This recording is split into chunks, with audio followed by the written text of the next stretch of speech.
Hi, everyone. In today's video, we'll be taking a look at our reporting as it relates to our customers and customer database. So, the majority of reports we'll find in customer database are related to our customers and their transactions, to our Volanté gift cards, and to Volanté points. We'll also be taking a quick look at the report area, but specifically as it pertains to finding data about our customers and customer transactions. Let's start out here in our customer database area in our back office. And as we can see, we've got our customer database screen loaded up, and I'll just make it a little bit larger. We'll hit find, and it gives us a full list of all of our different current users in the customer database. And I am on the customer info tab to start out with. So from here, I'm going to work today a lot with Tom and a few other users as we go. But I'm going to come to our cust account area, and we'll be working from the account receivable report section. Now, over here on the report list, these are reports that I like to call snapshot reports. These are current data as of now, and it does ignore any of the date time filtering we have below. So these reports are also about all users in the system, regardless of who we might have had selected on our list. So for example, if I'd like to run a positive account balance report, I'll choose the report, hit generate. It has a name pre-filled for me, and we'll say OK. So again, just like Windows, we'll make it a little bit larger. And if I'd like to zoom, I can zoom in using my zoom control here. And what I get is information in this case about all users in my system with their customer codes, their account IDs, which we'll come back to in a minute, what type of account they have, and any balances on the positive report from zero going into a positive balance. Now, these are most often what we call a decline account. So, an account where we might have put money into somebody's account to spend. That could be a daily reset, a monthly reset, or some other loaded resets we might do. I'll close this for now. And all of these reports work in a similar way. We do have samples available of these reports in the Learning Hub, so please do explore and take a look, and there might be a report that is exactly what you're looking for. But on to our individual. So I'm going to take a look here with Tom. I do have him pre-selected. And under the report type, we do have quite a number of different reports available to us here that we can pick and run about this one person. This is an easier way of getting information about this person versus going into our report area and then filtering down to the individual, which we can do and we're going to take a look at in a little bit. I'm going to go ahead and run the customer transaction report. I'm just going to step us back a little bit, a month. We can change our days. We can even change the year. I'll go back a little bit. And if I choose the buttons on the right, I can go by a day increment, a week, a month. In my case, I'll just give us a good year worth of data. I don't always suggest using really large date ranges with live data. I am in my testing environment, so I do have a lot less data than you would have otherwise. Just keep in mind that the bigger the date range you pick, the longer it will take for the report to generate. So in our case, we'll go ahead and hit generate. It does ask me to enter a name. In this case, I'll just call it my Tom report. We'll say OK. We'll give it a minute. So what we see here when the report comes out for us is information about the account that was used. In this case, it ends in 51. We're going to come and talk about that here in a second. The name, items purchased, whether it was a sale done or a credit back to the account, how the payment was done, running balances, and lots of good information here. Now, I mentioned a little bit about the account IDs. So the numbers that appear referencing account ID are the accounts the individual has. Depending on your setup, you may have between 1 and 4 accounts assigned to an individual in the space. But every time we add another account to our person, an account ID is created. And this is the database linkage that holds all of their information, their balances, their transactional history. So this number here, 51, that's the same number we saw in that report just now. So let's hop back to custom account again, and we do have lots and lots of reports available in here for us. Some of them are more helpful than others, but again, just please do take a look at the reports we have as samples. Please run reports to get used to trying different things and see how they work for you. There are reports in here that are not specifically suited to individuals. For the reports that are in here listing parent-child account reports, These are related to usually couples shared accounts in senior living settings. So it is parent-child based on database terminology. It's not really mom and the kids. This is usually a husband-wife situation. So in this case, if I want to run a parent-child report, I can run it for individuals. If the individual has no linkages to another account, and we'll come back to Tom's info here. I notice I have no linkages. I don't see any children account link or parent-child account links here. Um, so I can run the report for Tom. It'll generate, and I'll just call it test for now. I have his information, but again, he's not a shared account. Now I know I have shared accounts on one of my couples here, Gladys, who we can see has a parent linked account to Norman, and we can see the last ID in this case is 21. If I go down to Norman in this case, we can see that he has a linked account, which is the child account, the secondary account, but it also ends in 21. So this tells me by looking at it, both of these people are sharing that account. So under cust account, if I want to run that parent-child account to details summary, let's say, and I pick the secondary account, not the main account holder, but the linked account holder, and I try to run this report, I'm going to get a message here in a moment that tells me that I must pick the parent account holder for this report to happen. That's okay.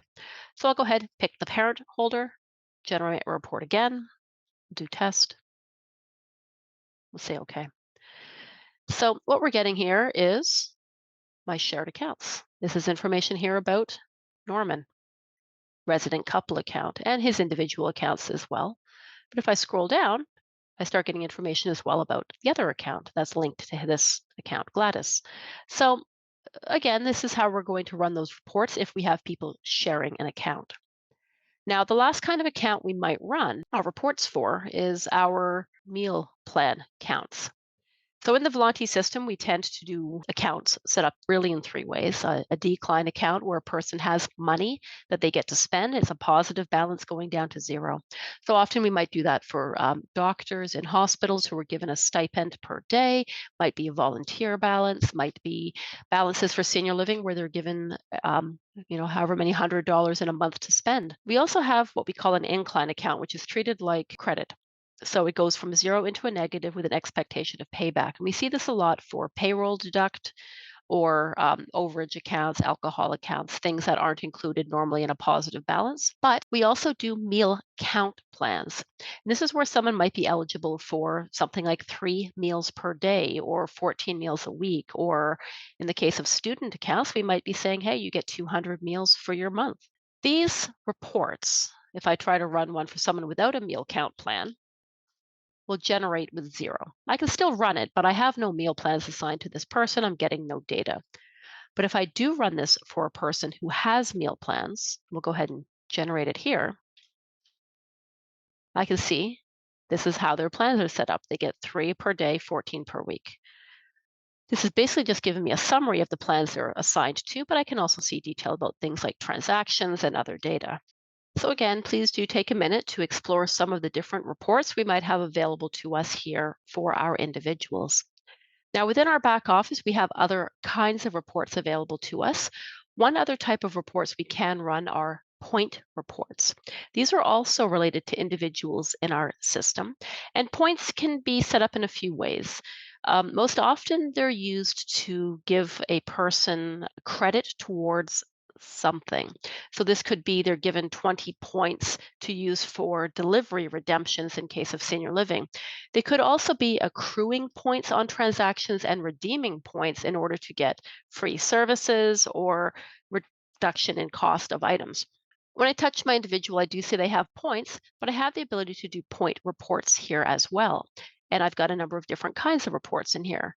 So I can do balance reports and detail reports and summaries, and my functionality works in the same way. I can change my year, my month, my day by using the arrows. Right, and we'll go ahead and generate the report for Tom in this case. I'm going to enter a name again. Right, and I do get a report. In this case for Tom, and like we talked about, we can always zoom things a little bit and see points that have been redeemed or points that have been added to the account. So again, with our reports as we do, if a person doesn't have points available to them, then when we run a report for points, we'll get nothing in that report generally. All right, so as we can see, I've got blank. The last type of reports we might want to run from in here are related to gift cards. But notice when I choose our gift card area, my list, when I hit find, is very different now. It's no longer individuals, it's actually gift cards in our system. And if I choose one of the gift cards, I can see current balances and other information. And I can come to our gift card reports here, and I can also generate different reports a little bit differently. I'm going to choose gift card type, and I can do information reports here about information and balance or transaction details and so on. Same function, we just change our dates and times as we do and give our report a name. So this gives me a bit of a detailed breakdown of that particular gift card, terminals, IDs, who ran the sales, and all sorts of information.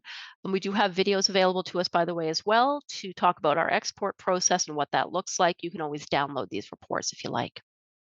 So from customer database, these are the three areas we're accessing reports specifically, either about individuals or individual gift cards, the Volanté gift cards.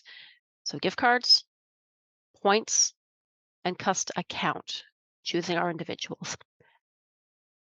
So the best thing about customer database is that really the reports we find in here are filtered to a specific person. But if I'd like to get reports broadly about a number of people, I can actually come to the report section instead. And from here, I have the customer database reports under system reports. These are reports that are broadly about all users within customer database or all gift cards within our space. And again, we do have samples of all of these reports as PDFs you can look at within the Learning Hub. So let's say I want to take a look at an on-account summary. I'm just going to go back a couple of years. We'll run our report and we'll hit generate. So this is giving me details about all of my on-account types that are available, how many transactions took place, and the total spends on each of the account types we have. I can further refine this by using a list by filter for customer. This is actually going to break it down now for me, not just by the account types, but by the users within those account types and their individual spend. So notice that the list has gotten quite a bit longer. We'll make this a bit bigger. So, for example, anyone with extra charges accounts, how many spends did they do? What were the amounts? What were our amounts on our decline and incline amounts, right? So we can see that customer data within here, and I can further refine it to an individual or selected individuals if I like as well by coming to Profit Center Filter and coming to Customer and doing a search. So this is that same list we saw in customer database, but this gives me control to pick and choose one or more individuals and generate that same report again. Much smaller, but only about the individuals that I selected and their spend history. So we do have the ability to use list by filters and profit center filters on some of our stock reports in order to get that data in place. Now, we do also have the ability to apply that customer filter to other reports, not just customer database. So for example, I can run a sales report by item. Let's go ahead and pick our menu item report and generate it. This is going to give me a whole list of different item level sales, all the things that have been sold and their balances and nets and gross and quantities and so on for all my food. But maybe I want to see this about an individual. I can enable the customer filter. I can come back to our profit center filters again and do a search and grab that person. I want to see every item in a giant list that Tom has purchased in whatever window of time I set on the main screen, and we'll generate it. Here's the items sold to Tom and the quantities and nets and gross and everything that we can see. So if you want just a list view of everything that he ever purchased, here you go. There are lots of reports that do let you filter by customer. We can click on a number of them and see, yeah, we can see what customer filters will give us. And some of the other reports, like our media overview or media collected, we can also filter by customer, right? If I do it broadly, it gives me everything here, like as we see, right, by our customers. And I can filter that for Tom as well. What payments have we accepted from Tom, especially if there's questions maybe from the family or from the individual about what the spend was. So I can generate this and say, well, here's Tom. he paid by cash and on account, and some Visas and MasterCards, and lots of things have gone on here. Sometimes you'll run into reports that don't let you filter by your customers, and that's okay. Not all reports will work with all filters, but it's okay to use them or not, depending on what we have available. So, as I suggest, please come into your reports. Please take a moment to try your reports. You can change filters and list bys, and nothing you do will impact the data and the database level. We're just manipulating the output to see information in a more filtered way that helps us. So, to recap, broadly, customer database is where we're going to come to do individual reports about a specific person, a specific gift card, or a specific individual's points. And the report area is where we're going to come to get information broadly about all users or all accounts or all gift cards or all points. But we can also further refine it using filters if we like. So I hope this dive into customer database and customer filtering has been helpful. We do have lots of other videos available to you in our YouTube channel, so please join us for additional videos in the future. Thanks for joining.